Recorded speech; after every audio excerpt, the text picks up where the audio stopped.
Euh, Aujourd'hui, déjà parler de Didier Arafat dans le passé, c'est quelque chose qui est difficile à avaler, voilà, parce que on a passé de très très bons moments. Je me rappelle lors de son dernier concert où j'ai été invité par lui-même. Et ce soir-là, je suis arrivé, il m'a appelé à 3 heures du matin.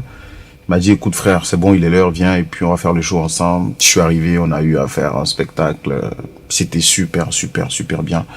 Le seul truc que j'ai remarqué déjà ce jour-là, j'avais l'impression qu'il n'était pas en fait dans son assiette, parce que généralement, ça fait des années quand DJ Arafat a un concert, il m'invite à son concert, je viens.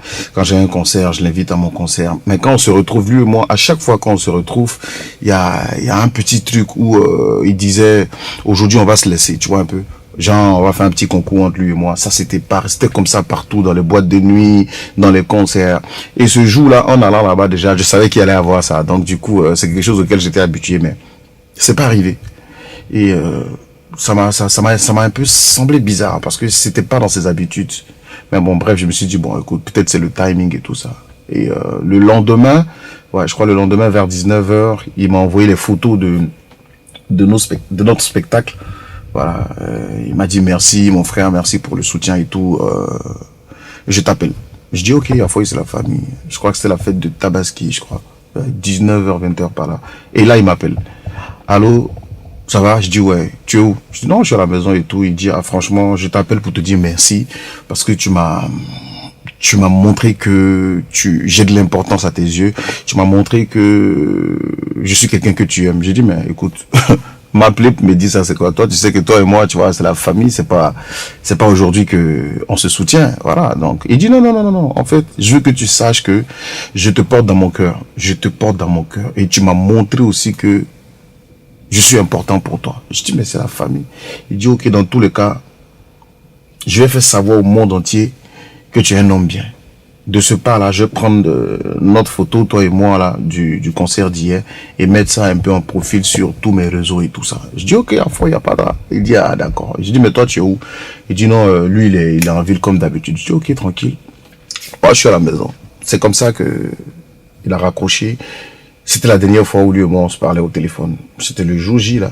Et donc, du coup, quelques heures après, je crois, 2 heures du temps après, voici un peu comment j'apprends la nouvelle. Je vois les images de Didier Arafat étalées au sol. Je me suis dit directement, écoute, ça doit être un buzz. Parce que j'étais couché à la maison, je suis pas sorti ce jour-là. Et moi, je me suis endormi. Non, non, non, avant de m'endormir, quand j'ai vu l'image, je lui ai envoyé un message. Je dis, écoute frère, je viens de voir des images de toi sur Internet et tout ça. J'espère que c'est juste un buzz, tu vas bien et tout ça. Réponds-moi s'il te plaît. Et j'ai pas reçu de réponse. Non. Moi, vu que j'étais à la maison, je me suis endormi. Et vers 5 heures, quand je me suis réveillé, j'ai vu que c'était partout sur Internet, Didier Arafat, Didier Arafat. Je dis, mais attends, c'est sérieux ce truc-là. Donc du coup, je me suis lavé, j'ai pris une douche vite fait, j'ai pris ma voiture, je suis parti à l'hôpital. Et voilà, j'arrive, on me fait passer par derrière, je monte directement, je tombe sur mon frère Didier Arafat. Voilà, ils étaient en train de sortir son corps, comme ça. Ça a été un gros choc.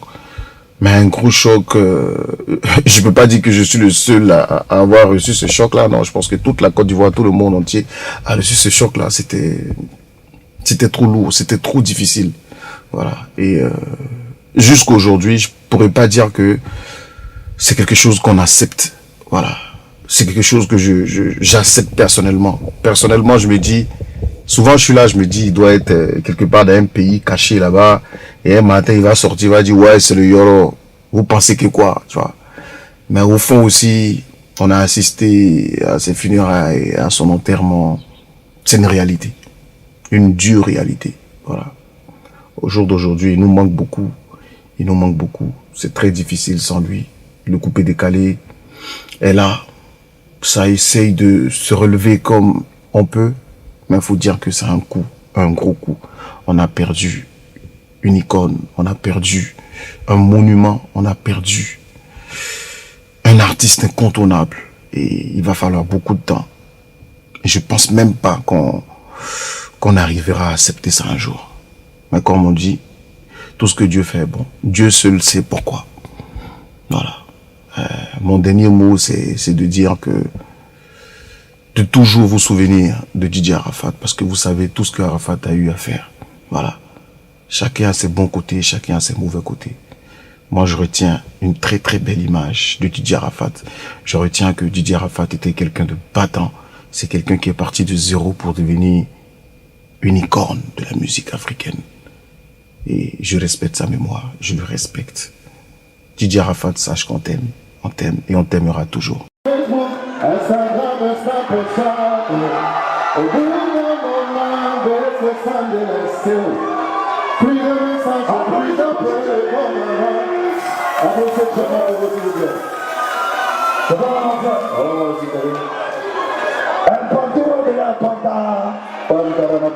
Voilà, bon, mais c'est pas grave. Là, s'il vous plaît, qui vous cramponne un petit mouvement. La DJ, c'est bon? Vous pouvez pas... Ivoire TV, musique.